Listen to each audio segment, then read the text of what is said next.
Unfortunately, not enough. But I want to make sure that everybody knows all of the law enforcement agencies and groups that are involved and were involved in this process. The Texas Rangers are leading the investigation, and they are supported by the Texas Department of Public Safety Highway Patrol, the Texas Department of Public Safety Criminal Investigative Division, DPS Aircraft, DPS Intelligence Counter and Terrorism Division, DPS Crime and Victim Support. They're also supported by the Texas Division of Emergency Management, the FBI, as well as multiple federal partners, including the DEA, ATF, HSI, and Border Patrol. And then, of course, the valiant local officials, the Uvalde Sheriff's Department, Uvalde Police Department, Uvalde Independent School District Police, Uvalde County Constables, Uvalde Mayor, the County Judge, Uvalde District Attorney's Office, local public works and surrounding police department, and the San Antonio Police and Fire Department also. Let me walk you through some of the facts of what has happened. There's been a lot of things that have been said. Some are correct, some are incorrect. Let me tell you the best information that we have at this time, understanding, very importantly, that this is an ongoing investigation, and ongoing investigations often reveal new information as those investigations progress. The first thing that happened was that the gunman shot his grandmother in the face. She then contacted police. The gunman fled, and as he was fleeing, he had an accident just outside of the elementary school, and he ran into the school. Officers with the Consolidated Independent School District, they approached the gunman and engaged with the gunman at that time. The gunman then entered a back door and went down 2 short hallways and then into a classroom on the left-hand side. The gunman entered into that classroom, and the classroom was connected internally to another classroom. Border Patrol, Consolidated ISD officers, police, sheriffs, and DPS officers converged on that classroom, and a Border Patrol officer killed the gunman. As I said, Texas Rangers are leading the investigation, joined by federal, state, and local law enforcement officials. At this time, we know that 19 children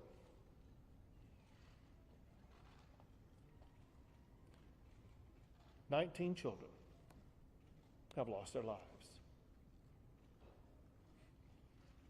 2 faculty members lost their lives. In addition to that, there are 17 people who are injured, but their injuries are not life-threatening. All family members of all of these students and faculty members have been contacted and informed about the circumstances. Officials are working with parents to ensure that their parents are going to be able to see their children. Parents should contact victim services at the county fairplex. We know that there are parents still striving to make a connection. All parents are welcome and urged to contact victim services at the county fairplex. The gunman was 18 years old and reportedly a high school dropout. Reportedly, there has been no criminal history identified yet. He may have had a juvenile record, but that is yet to be determined. There was no known mental health history of the gunman. He used one weapon, which was an AR-15, using 223 rounds. There was no meaningful forewarning of this crime other than what I'm about to tell you. As of this time, the only information that was known in advance was posted by the gunman on Facebook approximately 30 minutes before reaching the school. The first post was to the point of, he said, "I'm going to shoot my grandmother." The second post was, "I shot my grandmother." The third post, maybe less than 15 minutes before arriving at the school, was, "I'm going to shoot an elementary school."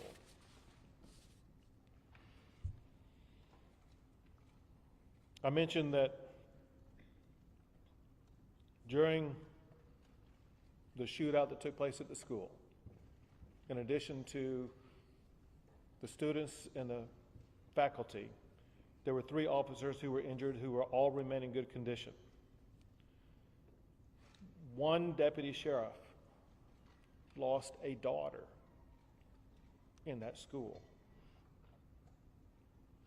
Before coming out here, we had a long discussion with law enforcement at all levels. We had a discussion with community leaders, elected officials. And I asked the sheriff and others an open-ended question and got the same answer from the sheriff as well as from the mayor of Uvalde. The question was, what is the problem here? And they were straightforward and emphatic. They said, we have a problem with mental health illness in this community. And then they elaborated on the magnitude of the mental health challenges that they are facing in the community and the need for more mental health support in this region. I want to make sure everybody understands the mental health services that are available at this time, with me making one clarifying point in advance that I'm going to redouble down in the aftermath. Whenever anything as shocking and extraordinary and disturbing as this event occurs, there is an urgent need for everybody affected to access mental health. I cannot be more emphatic than saying with great urgency, everybody in this community, I mean everybody, the victims, the families, family members, friends, the law enforcement involved, but the entire community is in utter shock about this. Some physical wounds that were sustained by the officers, they're going to heal in the coming days. The mental and emotional wounds are far harder to see and last far longer. The state of Texas, working with federal and local officials and agencies, we're going to be here for a long, long time. And one key point that we will focus on is making sure that everybody in this community has the access they need for as long as they need it to address with the mental and emotional health care needs that they have. I want to list various agencies and make sure these are made available to the public. The mental health services currently available are from victim services from across the area from federal, state, and local levels, including the Family Resource Center at the Uvalde County Fairplex. Schools have crisis teams at the Uvalde Civic Center. They provide wraparound services for families who are affected. The Texas Child Mental Health Consortium, created by the state legislature in 2019, is available to assist. The Bluebonnet Children's Advocacy Center is available to provide services for children. The Texas Health and Human Services Commission is on site and will be available for ongoing provision of services. The Texas Education Agency is providing supplemental counseling services. The Texas Department of Public Safety Counseling is providing counseling services for law enforcement. And the FBI is also bringing in mental health services for law enforcement. It cannot be overemphasized the importance of law enforcement officers, all of them, seeking out and obtaining this mental health counseling. The District Attorney's Office for Victim Services has a phone number available for all victims, and candidly, the entire community, in a way, is a victim here. And I was provided their number to give out to you publicly. This is the number for the District Attorney's Office for Victim Services. The number is 830-278-2916.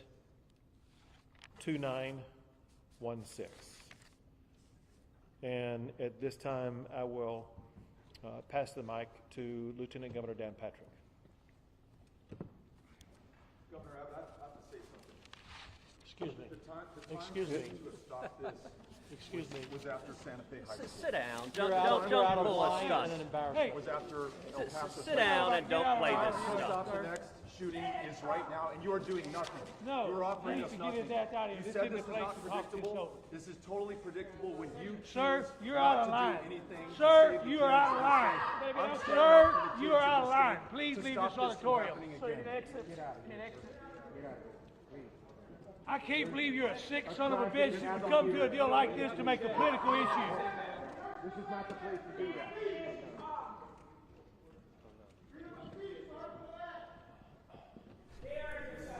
Check, check. Okay, we are up. Excuse me for the mic check. I just want to let you know that if you are listening in right now, it appears that we have a reporter. That's who it appears to be. I am not exactly sure who it is at this time. They have gone up. Oh, actually, that appears to be Beto O'Rourke. That's Beto O'Rourke. That's Beto O'Rourke. That is Beto O'Rourke. Hang on one second. Beto O'Rourke went up to the stage and actually asked Governor Greg Abbott how many more times we were going to see this. We are going to try to see if we can get a better shot of him. Excuse me. At first we thought that was a reporter, but I am now trying to get out of the auditorium. I'm trying to see if I can catch up with Beto O'Rourke, who we thought was originally a reporter. I'm going to see if my photojournalist can also... I think he's going to stay there for now. I'm going to see if I can get Beto. If you guys cannot hear me, please let me know. But again, Beto O'Rourke, just going up to the stage. We were unaware that he was actually in attendance. I'm going to see if I can catch up with him. There's no words that anybody shouting from up here can do anything to heal those. He went to broken Santa Fe hearts. High School after kids were We killed all, in their classrooms. every Told the Texan, parents he would do something. every Nothing. American He came to my has a hometown of El Paso. responsibility After 23 people where were slaughtered, we need to focus he said he was going not to do on something. ourselves and He our did nothing. In agendas. fact, the only We need thing to he focus did on was make it healing easier to and hope The only thing he did was that make we it can easier provide to carry to a those gun in who public. have suffered And he unconscionable no back- damage to no their training, lives and loss no of life. vetting whatsoever.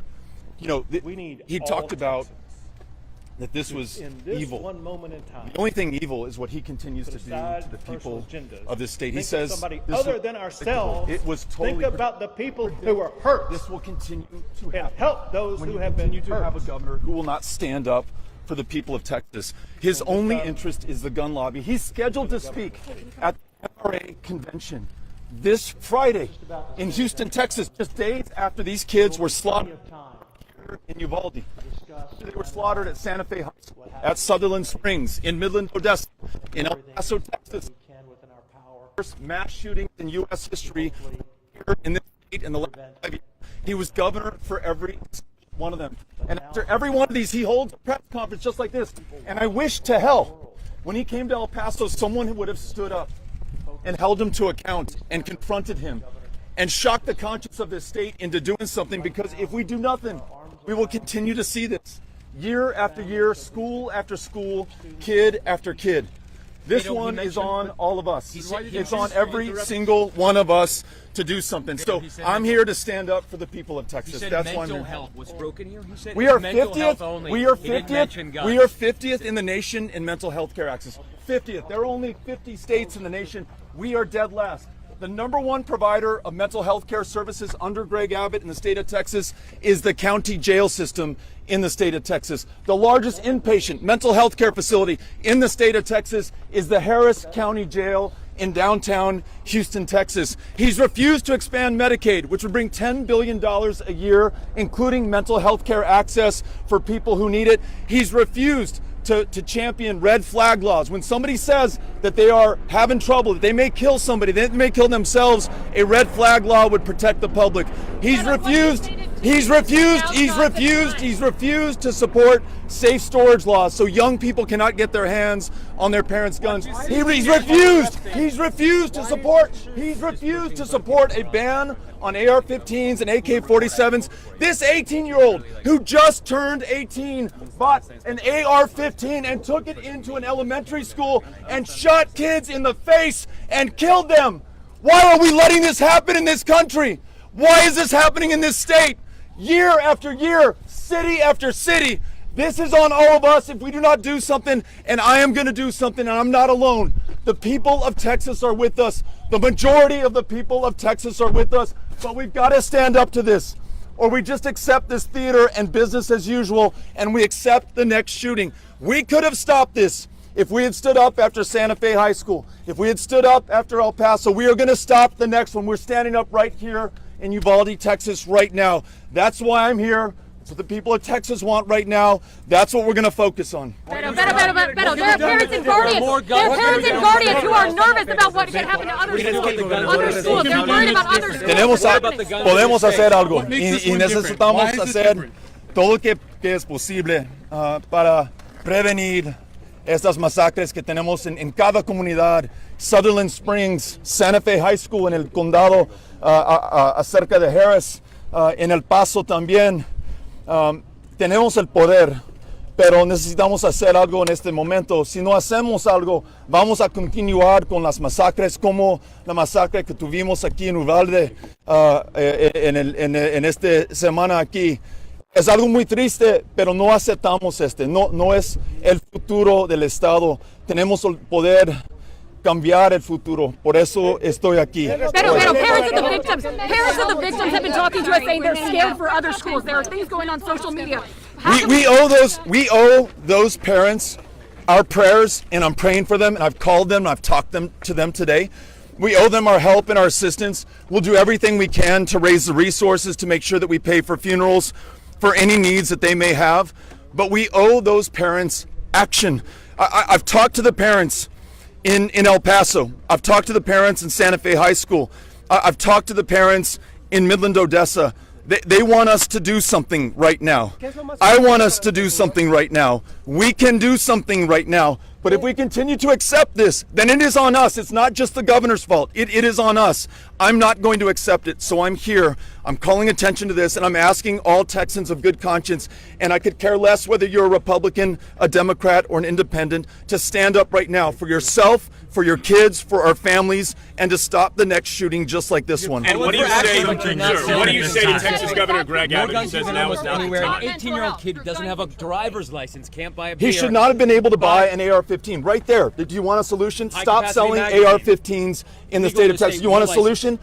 Have universal background checks. We don't have them. You want a solution? Red flag laws or extreme risk protection orders, which stop a shooting before it happens. You want a solution? Safe storage laws. Those are 4 solutions that have been brought up by the people of Texas. Each one of those has broad bipartisan support right now. We could get that done if we had a governor who cared more about the people of Texas than he does his own political career or his fealty to the NRA. And if you need any proof of that, check the schedule for the NRA's convention this Friday right here in the state of Texas. 5 of the worst mass shootings in U.S. history right in this state on his watch. What does he do about it? He goes to the NRA convention to brag about how easy he has made it to purchase guns in this state and to carry them publicly without a background check, without any training or vetting whatsoever.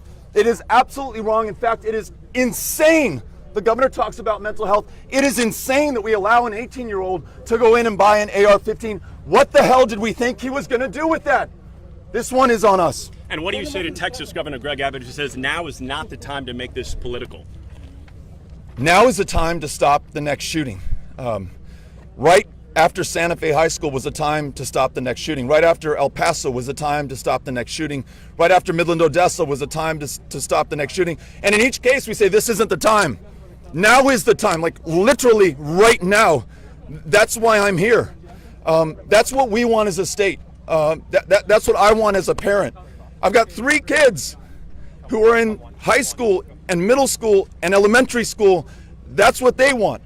And I face their judgment and my conscience and ultimately my maker for what I do when I have the chance to change this. And I'm going to do everything in my power to change this. And I am not alone. The majority of Texas is with us on this right now.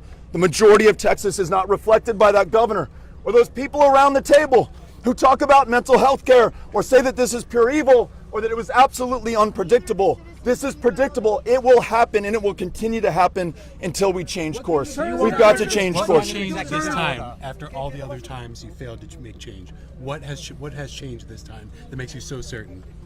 You know, there are some, and I saw the line. I don't know who said it.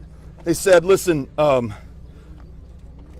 debate on responsible gun laws ended the day after Sandy Hook, the day after the Congress was unable to pass meaningful gun reform." I don't buy that. I think anything that is tough to do in this country is going to require sometimes years, sometimes decades, sometimes millions of us coming together. But we have the will. We are going to do this. I'm absolutely confident of it. Everyone is going to do all that they can with what they have, where they are. Right now, it is us here in Uvalde doing this right now. There are others across the state of Texas who are with us. I'm confident that we're going to overcome. I don't know when, and I don't know how, but I do know that we've got to do everything that we can with what we have. We have got to try.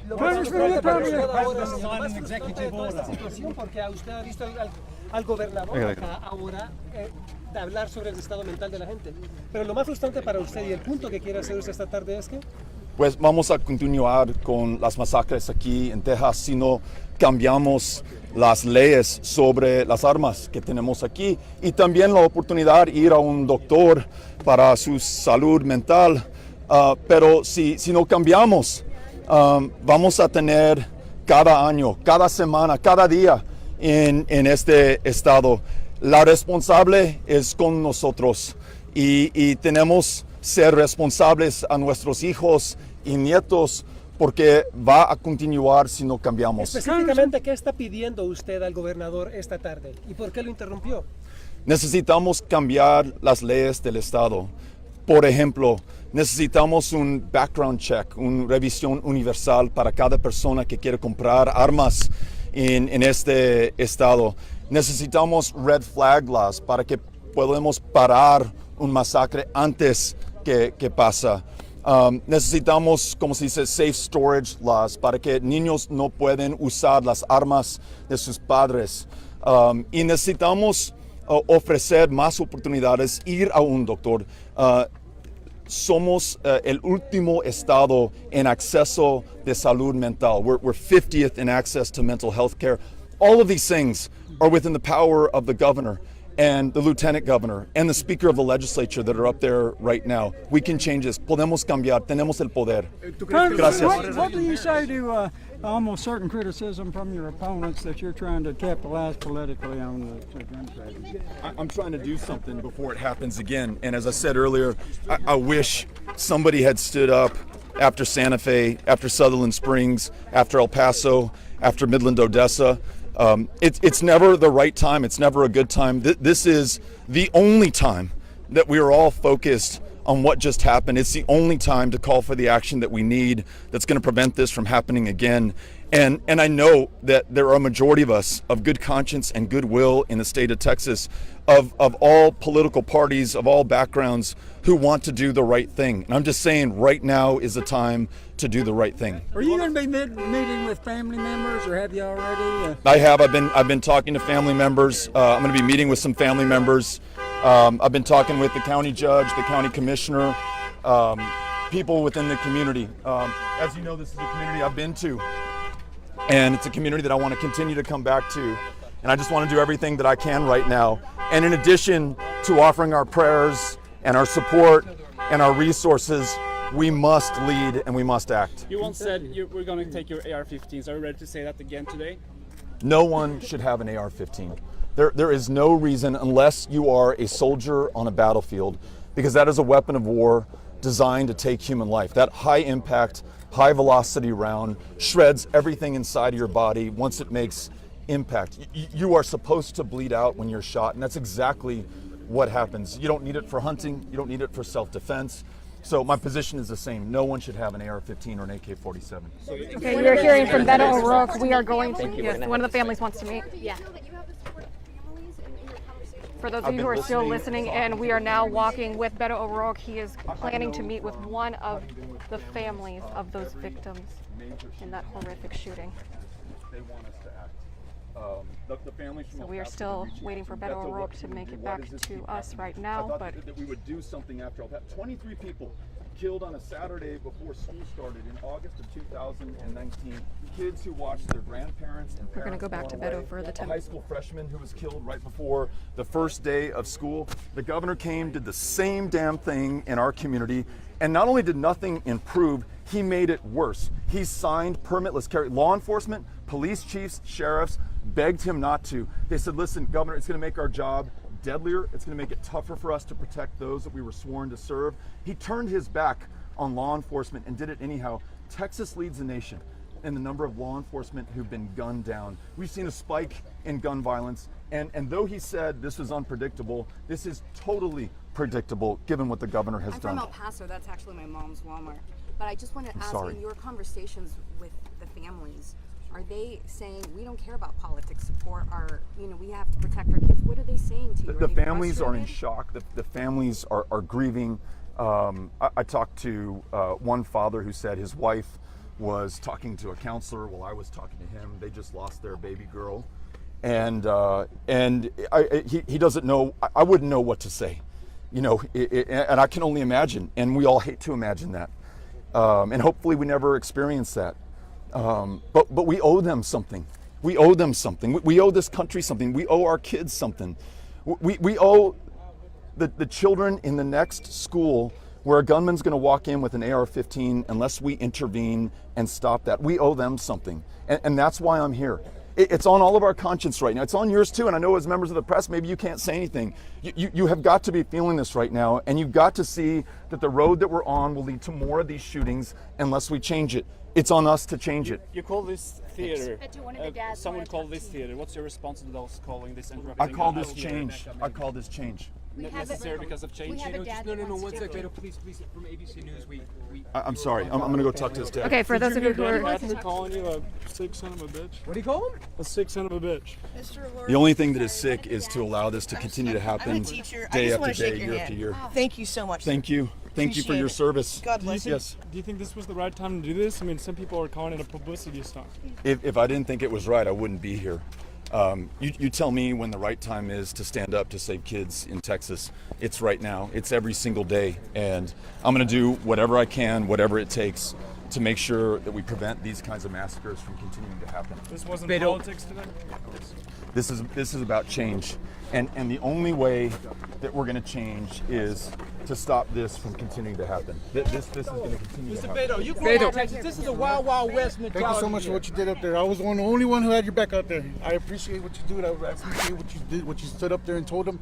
I mean, I think it's a bunch of crap what's going on. I think it's a bunch of crap. I have about 5 or 6 friends that lost their kids yesterday, and it's devastating. My family is okay, but my community is screwed. And all there is pain in this town. I feel like there's a dark cloud above us, and it's just not going away. But I mean, they violated our constitutional rights up there by first, freedom of the press. They kicked us all out, all of us. They kicked us all out. Freedom of speech, they kicked that out. The freedom to put the right to petition your government, that right was violated. And the officer that escorted me out of the building failed to identify. That's company policy. That's government policy. You have to identify when your name and badge number is asked for from a citizen, as a public servant. They violated our rights. this is ridiculous. This is getting ridiculous. The governor just came and made a mockery of this town. That's all he did. He just came to laugh at us. That's all he did. I'm so sorry for what you're going through, for what your community's going through. We appreciate you. I'm here for you. I'm going to stay here. Thank you. I'm going to make sure, Cynthia, if you don't mind sharing my cell phone number, I want you to reach out to me, call me, tell me how I help your family. Tell me how I help those families that you know that have lost somebody already. Nothing's too big, nothing's too small. We're here for you. All right, man. Beto, you can Beto. What can you do about it? We'll catch up to you to do that. Sorry. We'll catch up to you. Beto. Mr. Beto. With you, okay? Beto, you said it was insanity. You said Governor Abbott said that mental health is the issue, but he did not mention guns. You said that is the definition of insanity. Can you explain? Yeah, for the...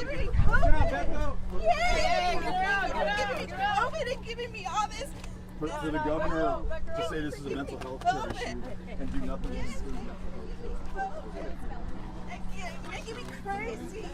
Thank you for making me COVID, people. Not to even bring up the gun laws that we have in Texas, that members of law enforcement begged him not to pass because it makes it easier for people to carry guns in public, makes it easier for 18-year-olds to buy AR-15s, weapons originally designed for use on a battlefield.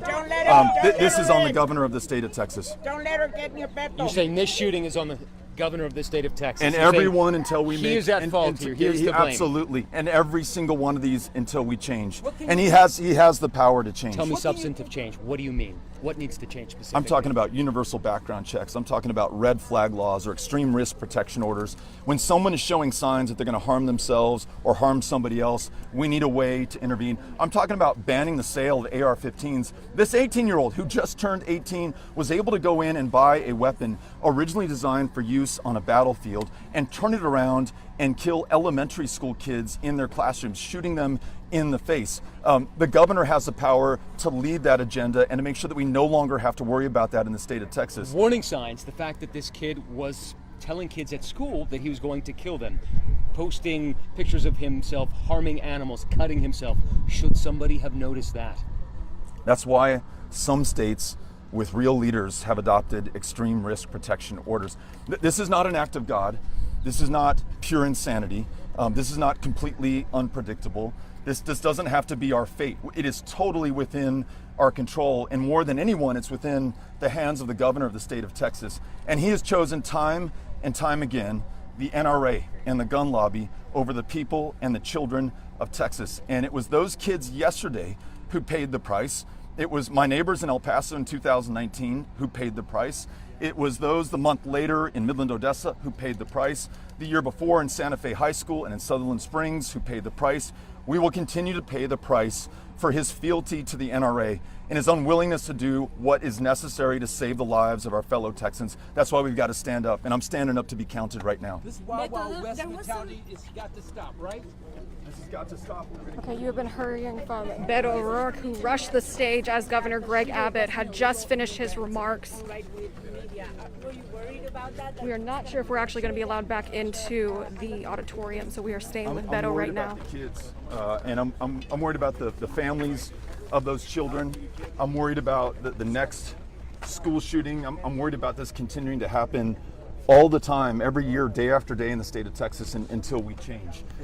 It is the fact that an 18-year-old could walk in and buy a weapon designed for war and use something that is supposed to kill enemy soldiers on a battlefield against kids who were 7 and 8 and 9 years old. That's what I'm worried about. That's what we should be focused on.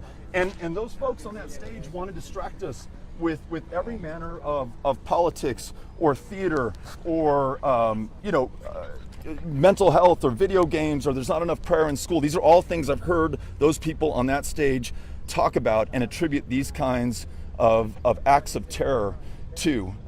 We just got to acknowledge that they actually have the power to change our laws, to improve them, where you can protect the Second Amendment and do a far better job of protecting the lives of the people in our community. That's what we need to be focused on. Un mensaje en español para los padres. Un mensaje en español para If los you were padres. governor, you said that you would have the power to do that and change these laws. Administratively, how do you go about doing that? How can Governor Abbott do that? The governor literally sets the agenda for the state of Texas. The governor has extraordinary power to bring the members of the legislature, Republicans and Democrats alike, around his priorities. And right now his priorities are keeping women from making their own decisions about their own body. Right now his priorities are pursuing the parents of transgender kids. Right now his priority is allowing anyone to carry a firearm in public without a background check. Though law enforcement stopped 35,000 Texans from doing that over the last 5 years, deeming them too dangerous to carry a loaded gun in public, he's now allowing all of them. The question all of you need to ask him is, why does he want violent criminals to be able to carry guns on our streets? Go ask him that. He has not had to answer for any of this, and he gets by with this theater. I'm calling it out. I came here to call it out, to stop this, because if we don't stop it, it will continue to happen. Beto, 10 years come out and you've said, thanks, we're going to head this way. It's almost like going out of this. Okay, he is about to head out. So for those of you who are listening, that was Beto O'Rourke, gubernatorial candidate for Texas. He rushed the stage to be able to make a comment to Governor Greg Abbott seconds after the governor had just finished his remarks. Again, he went up to the stage. He did not go on the stage. He just went up to the stage, made some comments that we couldn't hear very well back in the back of the auditorium. You said you want to prevent the future shooting. But you see him, he's walking away right now. He is finishing up. How does your presence here, how do you think that's going to perpetuate that? I don't know what more I can add. I just shared all the things that we could do as a state, the power that the governor has to change this, the fact that most of us in Texas do not want to accept this and are willing to make the changes legislatively to ensure that we don't continue to see this. It's on the governor. I think your next round of questions are for him. Why won't he do something? I'm here. I'm doing something. I've told you what I would do as governor. What is he going to do? What do you think about Chuck Schumer? Said that we're going to take you, if you were elected, we want to take your guns. Now, how would you go about that? I want to make sure that no one can ever do this to a child or a classroom again. So I think at a minimum, we should stop selling AR-15s and AK-47s. Beto, there are universal background checks. We should have red flag laws. We should have safe storage laws. These are things that most Texans, Democrat and Republican, will agree on. These are things that gun owners and non-gun owners alike will agree on. All that we're missing is the political will by those who are in leadership positions in the state to actually do something about it. That's it. What do you think about Chuck Schumer not saying he won't take up any new guns? Okay, for those of you who are just tuning in to our live stream, forgive me if we are not live anymore, but for our live stream, we were streaming the governor's press conference, but then at the very end, when Governor Greg Abbott was about to pass off the mic to Lieutenant Governor Dan Patrick, Beto O'Rourke actually went up to the stage, made some comments. You see him heading out. He's just getting in his car over here, the vehicle with his team. He answered questions for about, I'm going to guess we've been out here for about 15, 20 minutes or so, maybe longer than that.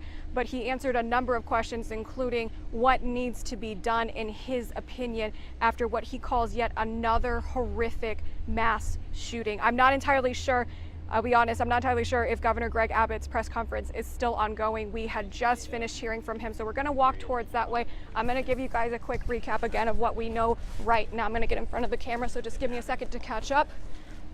Again, Governor Greg Abbott had just made mention of a lot of different things, including mental health, as for the reason as to why we potentially saw this happening again. You may recall 5 years ago this year, excuse me, sorry, I'm just trying to make sure I don't accidentally fall over. 5 years ago, Sutherland Springs. 2 years ago, coming up on 3 years, excuse me, that was in El Paso. Those were both shootings that Beto O'Rourke made mention to when he was just talking right now with the press. Again, he went up to the stage, caused quite a commotion before he was escorted outside. That's when we all went after him and we talked with him for 15, 20 minutes or so. You probably heard his conversation.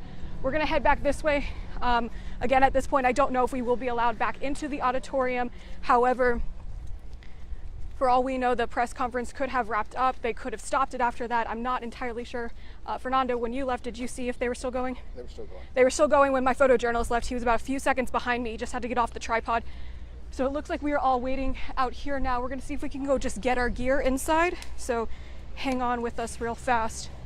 But again, for those of you who are just joining us on our live stream, you might have been watching a little bit earlier when Governor Greg Abbott was speaking to the media about this horrific mass shooting that took place in Raw Elementary here in Uvalde. Excuse me, I'm losing my breath a little bit here.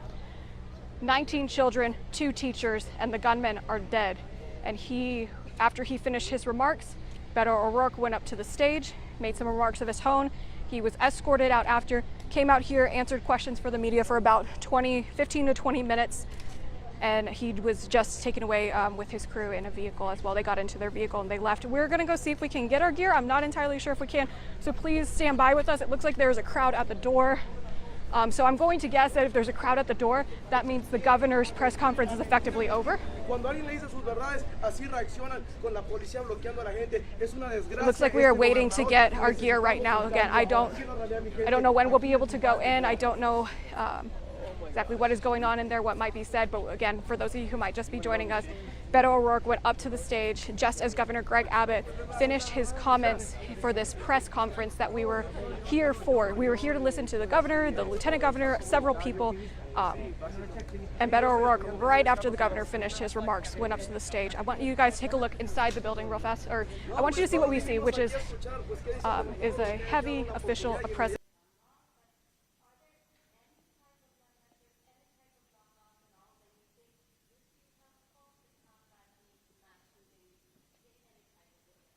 It's one of those issues that was widely discussed in the last several sessions, in particular in the 2019 session. And pretty much every issue was raised by one legislator or another about potential ways to address shootings like this. And the consensus arose around those 17 bills that I did sign that they hardened schools, they made schools safer, they addressed mental health, and issues like that were the solutions that were agreed upon by legislators at that time. And that is going to be the similar approach that I perceive legislators will continue to focus on. We consider that what we did in 2019 to be one of the most profound legislative sessions, not just in Texas, but we've seen in any state in addressing school shootings. That said, to be clear, we all understand our work is not done. Our work must continue. And we will continue to discuss with legislators about all the potential avenues and pathways that we can take to make sure that schools will be even safer going forward.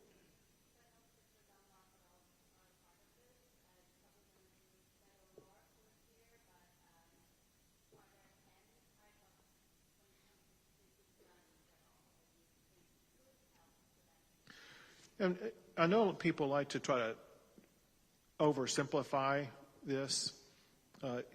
Let's talk about some real facts. And that is, there are, quote, real gun laws in Chicago. There are, quote, real gun laws in New York. There are real gun laws in California. I hate to say this, but there are more people who were shot every weekend in Chicago than there are in schools in Texas. And we need to realize that people who think that, well, maybe if we could just implement tougher gun laws, it's going to solve it. Chicago and LA and New York disprove that thesis. And so if you're looking for a real solution, Chicago teaches that what you're talking about is not a real solution. Our job is to come up with real solutions that we can implement.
So the last thing first, and that is altogether, we allocated more than $600 million, so more than $500 million to address school safety.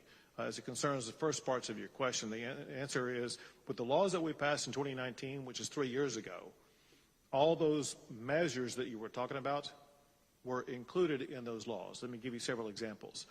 An entire platform that was addressed is what's called school hardening or hardening schools. Some of those strategies reduce the number of entrances.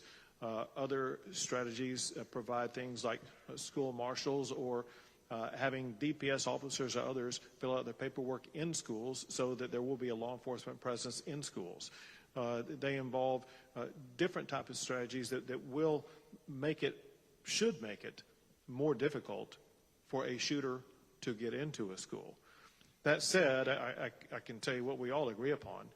We're all going to go back and look at both exactly what was passed, any shortcoming in what was passed, any shortcoming in implementation. I want you to know also that included in those laws were requirements by school districts across the state of Texas to work with the School Safety Commission to make sure that all the strategies would be used and employed and tested, including active shooter strategies for schools to be ready, to be prepared to employ as needed. And so, yes, from pretty much every angle, it was debated. And let me go back in time. This is something where I began working up the governor's plan to respond to this a year in advance. And legislators had an entire year to be looking at that, to be debating that, to be getting prepared for that. Then I made it an emergency item during the session, which meant that everyone was going to be focusing on it, and they did. So my point in saying that, and that is that this took the time, effort, and mental involvement of all legislators during the course of that session to put what they consider to be the best solutions on the table. Many of them were adopted, some were not, but we adopted what we consider to be the best plans that session. Again, we will always, and especially in this coming session, evaluate what more needs to be done in our schools to make them even safer.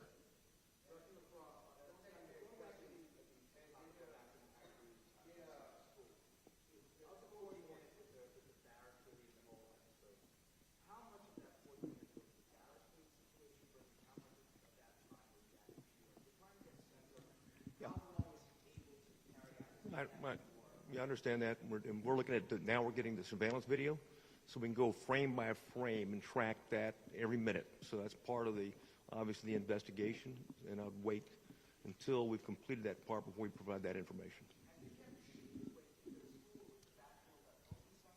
Yeah, right now, I don't want to say because I think we have an answer, but we haven't confirmed it yet. No, he was not. He was not chased. No, not at all.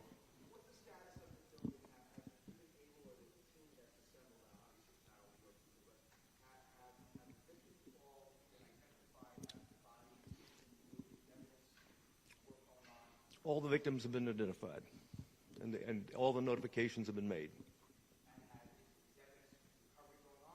Yes, an ongoing recovery team. We've got certainly our company of Texas Rangers with forensic background, our evidence response team, and of course ATF is helping as well.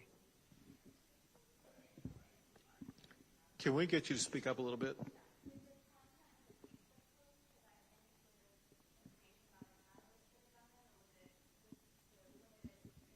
No, there's limited information. We don't see a motive or catalyst right now. We're looking for it, scouring, and we'll continue to do so. They were public, like anything else. They were out there, and he was trying to communicate. And of course, some of the information is we're going to have to continue to do interviews with people that he'd been in contact with. So we're not even close to being done yet.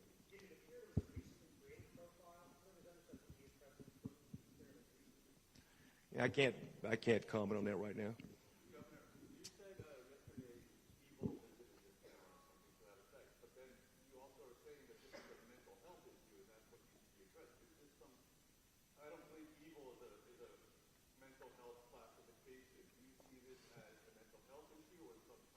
cyclical battle between evil that's always going to be out there.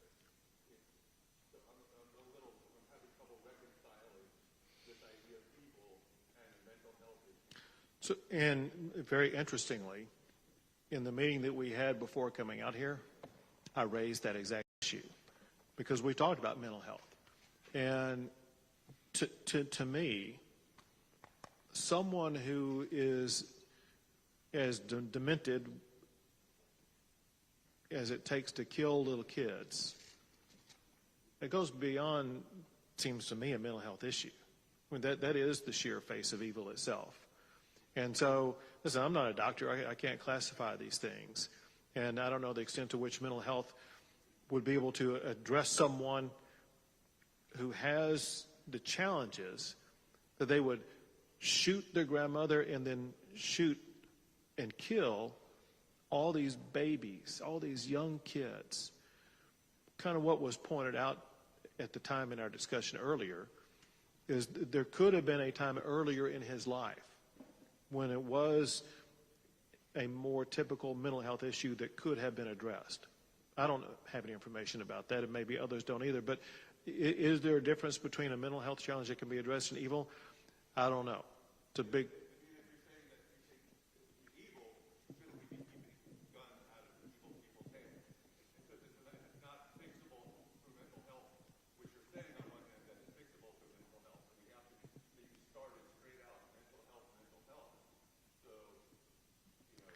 And this. And that oversimplifies things. Like, you don't want to oversimplify this, but to just say it's evil seems to oversimplify it. Well, it obviously is a meaningful characterization, and the point is this: if you know someone more evil, I want to see what they did. But I consider this person to have been pure evil. Go ahead. Say it again.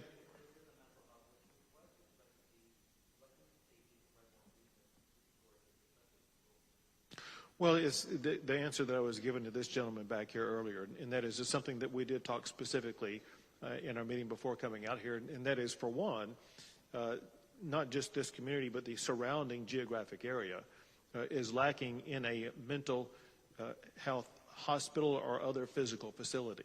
And there literally are either no beds or inadequate beds to address those with mental health challenges. And when you look at the population base and perhaps a growing population base in this geographic region, an issue that we will be taking up is going to be what ways do we address the mental health issues? Does it include a physical facility such as a mental health hospital? If so, how large would it be?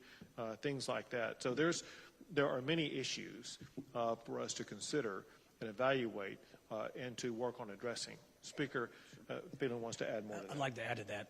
So in the last special session, we actually appropriated about $150 million in ARPA funds for the Children's Mental Health Consortium to partner with campuses across the state of Texas, higher education, four-year institution, two-year institutions, to have a mental health professional on campus to contract with local ISDs to make certain. This is mainly a COVID issue, of mental health for children coming out of COVID, but it's mental health across the board for any child who wants to meet with a professional, which is a challenge. I'm from rural Texas. It's a challenge to have those professionals in your community.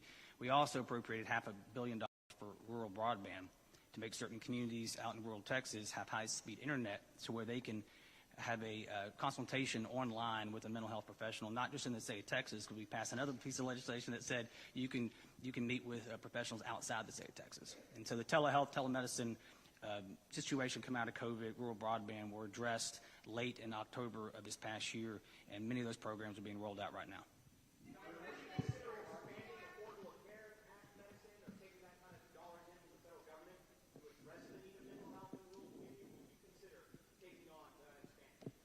We have other ways of addressing it and other funds available for it.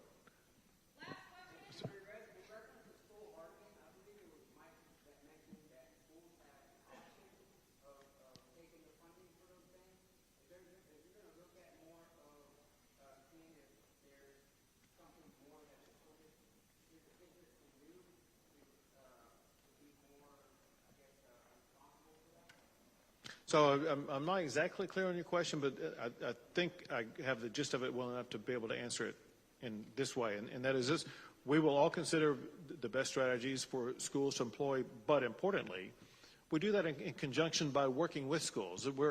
We won't be imposing policies on schools without working with them. We need ISDs and schools and school leaders and school safety professionals at the table for that discussion purposes if we are going to achieve the best standards that are possible. Thank you all.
Now that the stage 1 has been closed out, as we heard that call come. So that's totally normal. That's just the leftover liquid oxygen left in our load lines.